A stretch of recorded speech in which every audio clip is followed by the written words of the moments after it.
Hello students, how are you? I hope बच्चों बहुत अच्छे होंगे। तो आज हम पढ़ने वाले हैं क्या, एक इंटरेस्टिंग सी प्यारी सी पोम जिसका नाम है it's sweet. So let's begin बच्चों। पाथवे क्या होता है बच्चे? रास्ता। ओके। एंड स्ट्राइफ मीन्स संघर्ष, conflict. Yes, next is also a conflict, आपस में संघर्ष होना है ना, किसी चीज का आपस में तरातरी होना। एक्सेंट क्या होता है बच्चे? वे ऑफ स्पीकिंग, आप क्या एक्सेंट यूज कर रहे हैं। फॉर्चून मीन्स भाग्य, okay, luck. So let's begin. It's sweet to be remembered in the turmoil of this life while toiling up its pathway while meaningly in its strife। तो यहाँ पर जो पॉइंट है वो क्या समझाना चाह रहा है, क्या बताना चाह रहा है? वो बताना चाह रहा है अपनी स्वीट टू बी रिमेंबर्ड, अच्छी अच्छी चीज़ों को याद कर रहा है वो, है ना। और कितना स्वीट है वो बोल रहा है कि इन the turmoil of this life, इस जो लाइफ है ये कितना, इसके अंदर कंफ्यूजन है ना। लाइफ के अंदर क्या है? लाइफ हमारी कंफ्यूजन में है।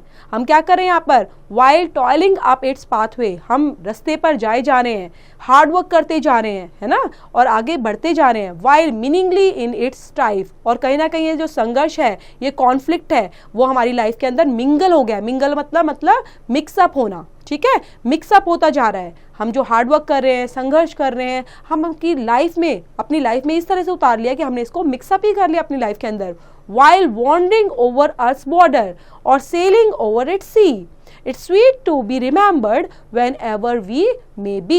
तो उसके बाद बोल रहे हैं कि जैसा कि वॉन्डरिंग कर रहे हैं, हम वॉन्डर कर रहे हैं, इधर उधर घूम रहे हैं, और कहाँ पर घूम रहे हैं? ओवर द अर्थ्स बॉर्डर पर, अपनी अर्थ जो है, अपनी धरती है, उसके बॉर्डर पर हम घूम रहे हैं।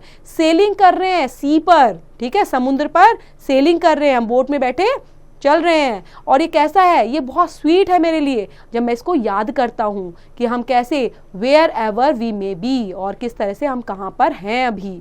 सो when all our toils are ended the conflict all is done and peace is sweetest accent proclaims the victory won. When hushed in all the tumult and when calmed is all the strifes and we in the patience meekly await the joy of life। और क्या बता रहे हैं? जब ऐसा होता है कि आपस में असमंजस हो जाता है ना, कंफ्यूजन में हो जाते हैं, तो कंफ्यूजन क्या होने वाला है? All our toils are ended, सब खत्म होने वाले हैं। जितने भी संघर्ष चल रहा है, कॉन्फ्लिक्ट चल रहा है आपस में, वो सब खत्म हो गया है, ऑल इज डन। और क्या आने वाला है? सिर्फ पीस, शांति, है ना, शांति, सुख, स्वीटेस्ट एक्सेंट आने वाले हैं। जिस तरह से हम बात करेंगे, बोलेंगे एक दूसरे से, और प्रोक्लेम करते हैं किसको? कि हम इस जो विन है, जो विक्ट्री है, जो जीत है, ये हमें मिलेगी ही मिलेगी, और ये मिल चुकी है। And we heard all in the tumult, और हम क्या कर रहे हैं? इसके पीछे भागे जा रहे हैं और क्लेम करते हैं किस चीज़ का? कि हम आगे जाएंगे, हार्ड वर्क करेंगे और पेशेंस से रहेंगे, मिकली करेंगे। और जब इन चीज़ों को हम एंड कर देते हैं, कॉन्फ्लिक्ट को एंड कर देते हैं, हार्ड वर्क को एंड कर देते हैं, पीसफुली रहते हैं, तो ये क्या आ जाता है? Await the joy of life आ जाता है।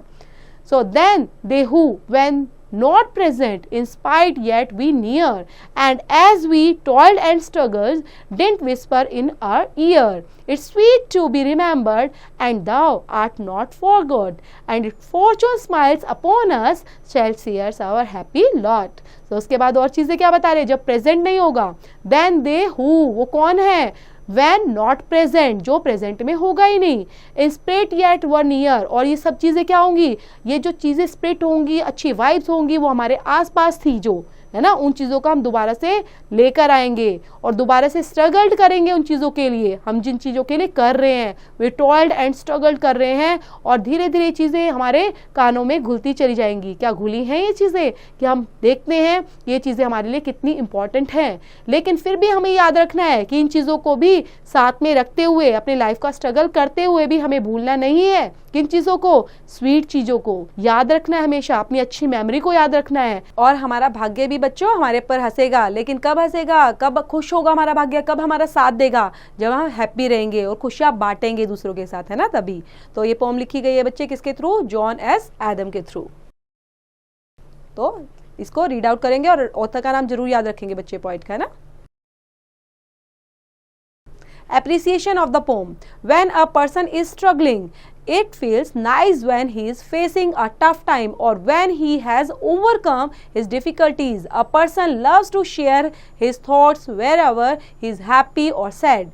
This is the reason that a person cannot live without family members and social members, whether he is physically present with them or not. He also likes to share his fortune with them. In it he finds real joy of life. तो appreciation of the poem में क्या बताया बच्चे कि कोई person होता है जब वो स्ट्रगल कर रहा है ना, कोई मेहनत कर रहा है, स्ट्रगल कर रहा है, संघर्ष कर रहा है और वो फेस कर रहा है अपने टफ टाइम को, जब वो उससे बाहर निकलता है, उससे ओवरकम होता है उन डिफिकल्टी से, तो उसको बहुत ज़्यादा खुशी मिलती है। और जो पर्सन है उसको अच्छा लगता है अपनी थॉट्स को शेयर करना, उसकी खुशी को, उसके दुख को, सब चीज़ों को शेयर करना उसको अच्छा लगता है। और यही रीज़न है जो पर्सन होता है वो विदाउट फैमिली मेम्बर्स और सोशल मेम्बर्स के बिना नहीं रह सकता, क्योंकि उसको शेयर करनी होती है अपनी चीज़ें, है ना। और he is physically present with them और नॉट, ज़रूरी नहीं है कि वो फिजिकली प्रेजेंट हो तभी कर पाए, वो इवन फ़ोन पे भी कर देता है ना, चैट के थ्रू भी कर देता है, लेकिन उसको शेयरिंग करना अच्छा लगता है। और he also like to share his fortune with them, और कहीं ना कहीं उसके फॉर्चून में, उसके भाग्य में जो लिखा था उसको शेयर करना उसको पसंद होता है। इसी से उसको क्या मिलती है, एक रियल खुशी मिलती है, जॉय ऑफ लाइफ मिलती है। तो this is the end of the poem बच्चों। आई होप आपको समझ में आई होगी और अच्छे से रीड आउट करेंगे, समझेंगे। और इससे रिलेट करती है एक्सरसाइज बच्चे, डू योरसेल्फ।